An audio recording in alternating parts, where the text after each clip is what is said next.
There are several dimensions of watershed structure that affect nutrient and material movement.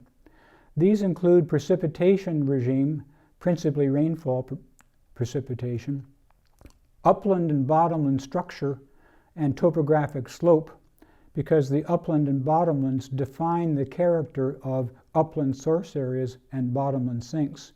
Topographic slope is important because it affects the rate of movement from upland source areas to bottomland sinks.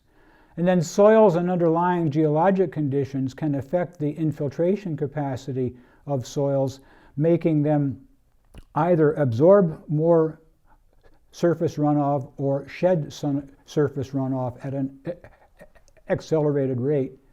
Similarly, land use and land cover can impact the rate at which water moves across the landscape and the amount of water that moves across the landscape. And finally, depth to density of bedrock and depth to water table can influence the amount of nutrient and material movement from upland source areas to bottomland sinks. Dealing with the precipitation regime and principally rainfall, we're talking about what is the intensity of rainfall, for how long does that particular intensity of rainfall last, what is its duration, and how frequently does that occurrence, does a storm of that intensity and duration occur historically. And we can see that the variability in precipitation regime in the state of Minnesota varies from 20 inches in the far northwestern part of the state to 37 inches in the far southeastern part of the state. Nationally, we see a precipitation regime that varies from over 160 inches in the Pacific Northwest, this is annual precipitation by the way, to less than 4 inches of precipitation in the desert Southwest. More intense, longer lasting, and more frequent rainstorms create more movement of water and consequently more movement of nutrients and material within a watershed. So understanding precipitation regime, understanding the intensity, duration, and frequency of a particular storm event is very critical to being able to manage non-point source pollution in a watershed. Second parameter is upland, bottomland, and buffer location and area. We've talked quite a bit about upland areas, which are areas of nutrient and material removal, and bottomland areas, which are areas of nutrient and material accumulation.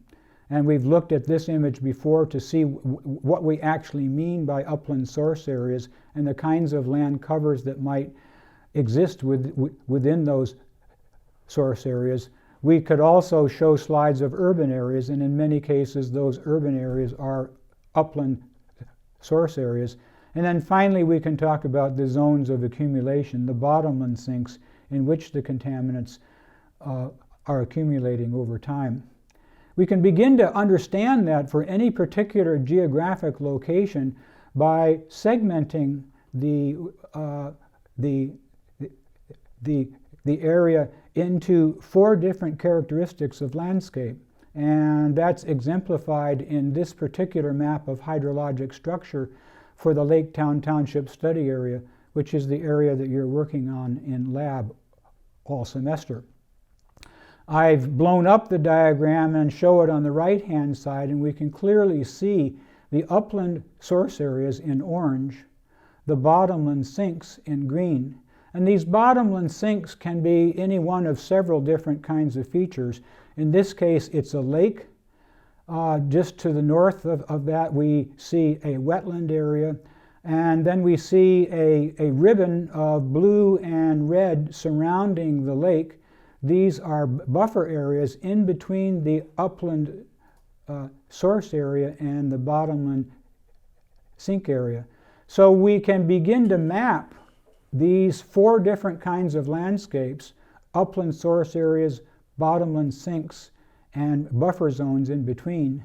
And then we can talk about what's going on within those buffer zones and to what extent is the vegetation that's growing in those buffer zones able to filter contaminants out of movement of nutrients and substances from upland areas into bottomland areas.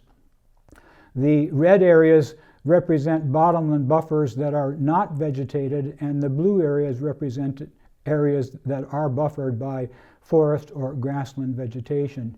And that vegetation has a tremendous impact on removal of contaminants, last-ditch effort to remove contaminants before they leave the upland area and are deposited into bottomland areas. We can see greater detail here of the upland areas, the bottomland areas, and the buffer zones in between, some of which are vegetated and some of which are not. These 4 slides do a nice job of characterizing the nature of bottomland areas in upland areas, and they do a nice job of talking about how the material along the sides of the buffer affects filtration of contaminants from upland source areas and from being deposited in the bottomland sink. In the upper left, we can see the upland source area as agricultural fields on the right and left side of this bottomland sink, which is a drainage ditch. And so what we're talking about is the movement of contaminants from the agricultural field directly into the drainage ditch. The upland field is the contaminant source. The drainage ditch is the contaminant sink. And in this case, there's almost no buffer in between the upland source area and the bottomland sink. Whereas in the slide to the upper right, we can see that there is a very significant grassland buffer in between the cornfields on either side of this ditch. And the grassland areas then have a tremendous impact on reducing precipitation flowing into the channel, and also reducing the volume and rate of runoff coming off of these agricultural fields and moving into this bottomland sink. Down in the lower left, we see a buffer area that has a forested filter strip.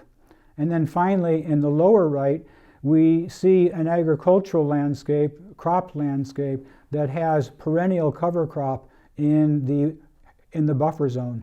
So the upper right, the lower right, and the lower left are examples of upland and bottomland landscapes, and examples of buffer strips that are quite well vegetated, whereas the upper left landscape shows nicely upland source areas, bottomland sink areas, but the buffer zone is almost non-existent in terms of its capacity to filter contaminants as they leave the upland areas for deposition into the lowland areas.